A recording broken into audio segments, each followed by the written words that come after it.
নমস্কার বন্ধুরা, আজকে দাদির কিচেনে নতুন একটা রেসিপি নিয়ে এসেছি। তোমরা দেখতে থাকো।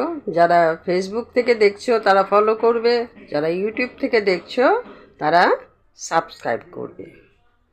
দেখো রেসিপিটা কি করে করছি। আজকে রেসিপির জন্য বাজার থেকে কিছুটা কলমির শাক কিনে এনেছি। এই কলমির শাক দিয়ে তোমাদের একটা রেসিপি করে দেখাবো, তোমরা দেখতে থাকো। শাকগুলো আমি কেটে নিচ্ছি।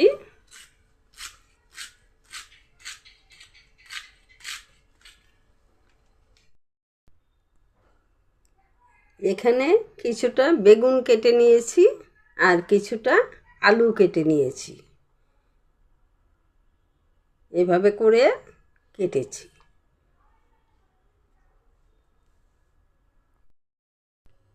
কিছুটা চিংড়ি মাছ নিয়েছি, এই চিংড়ি মাছটা দিয়ে আমি রেসিপিটা করব। আর এখানে কিছুটা আতপ চাল আর দুটো কাঁচা লঙ্কা নিয়েছি।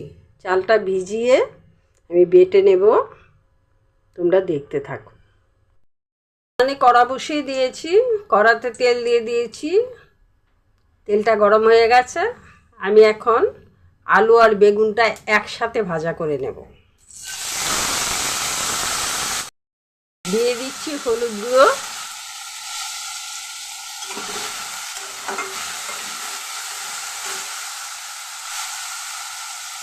দিয়ে দিচ্ছি নুন,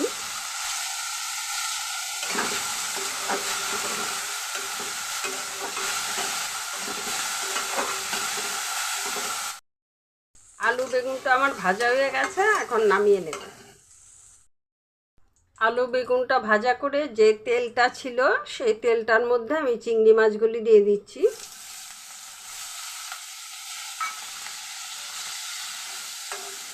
দিয়ে দিচ্ছি নুন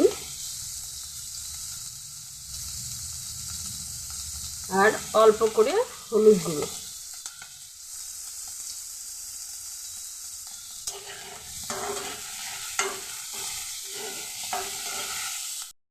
চিংড়ি মাছগুলিও ভাজা হয়ে গেল, এখন নামিয়ে নেব।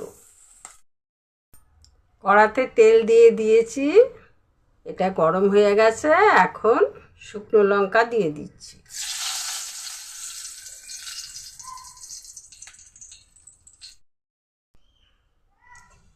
এখন দিয়ে দিচ্ছি আস্ত জিরে আর কাঁচা লঙ্কা।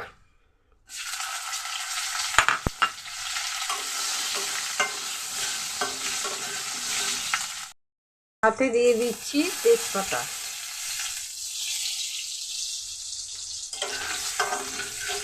ফোড়নটা আমার ভাজা হয়ে গেছে।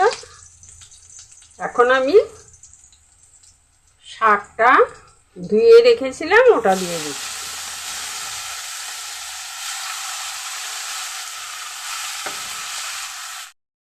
একটু নেড়ে চেড়ে দিচ্ছি। উনুনের আঁচটা একটু কমিয়ে দিলাম। দিয়ে দিচ্ছি পরিমাণ মতো নুন, কিছুটা হলুদ গুঁড়ো,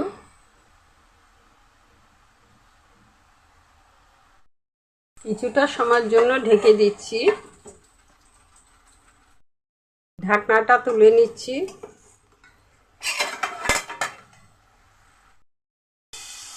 কলমি শাকটা আবার সেদ্ধ হয়ে গেছে। এখন এটার মধ্যে আলু বেগুন ভাজা আর চিংড়ি মাছগুলি দিয়ে দিচ্ছি। দিয়ে দিচ্ছি কাঁচা লঙ্কা আর আতপ চাল বাটাটা, একটু জল মিশিয়ে দিয়ে দিলাম।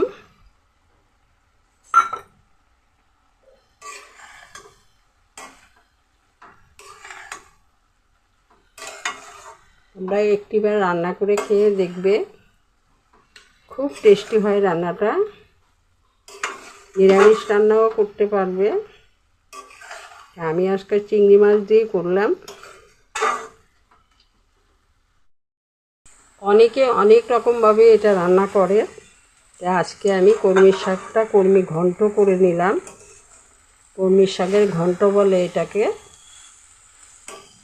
একবার খেলে বুঝতে পারবে কতটা টেস্ট। গরম ভাতের সাথে, রুটি পরোটার সাথেও খুব টেস্টি হয় খেতে।